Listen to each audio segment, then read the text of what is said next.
It's interesting you say that because we have an education business. It's called Contrarian Thinking, and we teach people two things. One, we teach them how to buy businesses like normal. My theory was, I was in private equity, I did acquisitions, and I thought, this is not that different. Like what the PE guys do at the highest level, leveraged buyouts, is not that different materially from what you do with an SBA loan or with seller financing of a very small business. You've bought a shit ton of businesses. And so it's not easy. It's actually hard and awful and really difficult in many ways, but it's not rocket science. It's actually not that complex. It's like, simple but not easy. And so we created an education company where we are attempting to teach. We've taught about 10,000 people how to do it. And if the average, the average American doesn't even own a business. And so it's really hard to get good data on how many people will ever acquire a business. But we think it's like less than 0.01%. Like most people will never acquire a business. It's very weird. So if we're able to take, right now we're about 37% of our people who come through our program acquire a business. And it's really important. You don't just acquire any business because there's a lot of risk. But what's fascinating to me is when we started teaching people how to do this, immediate response from many people, and it seems to be like a pervasive, I can't really figure out why, is like, one, if you could do it, why wouldn't you just buy all the businesses yourself, Codie? Why would you teach other people to do it?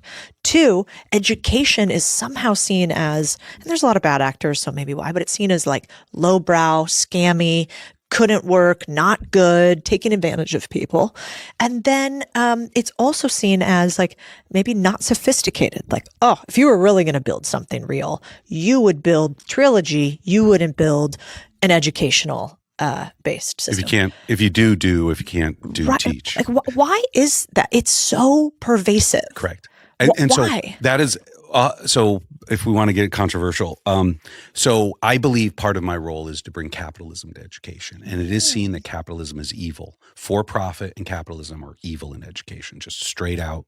Know that nonprofit is the only way to do it. And fundamentally, I believe that's part of the problem, which is nonprofit.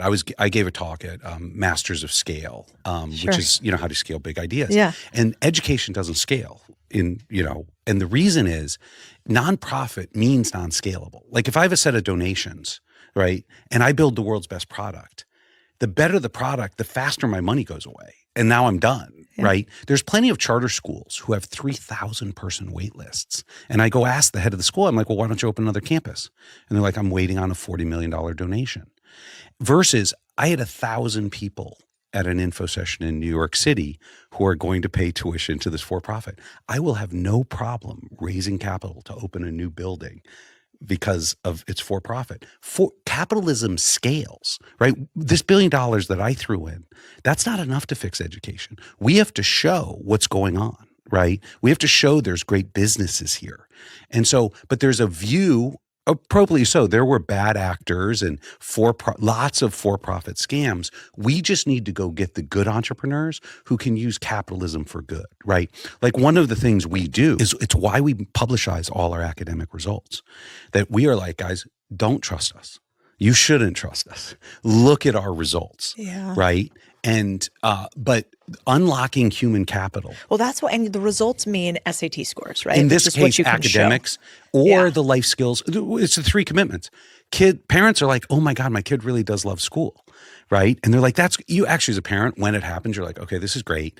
Then the second part is, okay, they're crushing their academics. And then that third, life skills, when they're launching the food truck, you're like, okay, this is actually what my kid needs to do. Or they're building relationships or whatever that life skill. No, they watch the Tough Mudder. They're like, okay, this was better than my school. So they look at that product. You just need a product focus. And like for yours, here's how I would design the product, right? In a for-profit world.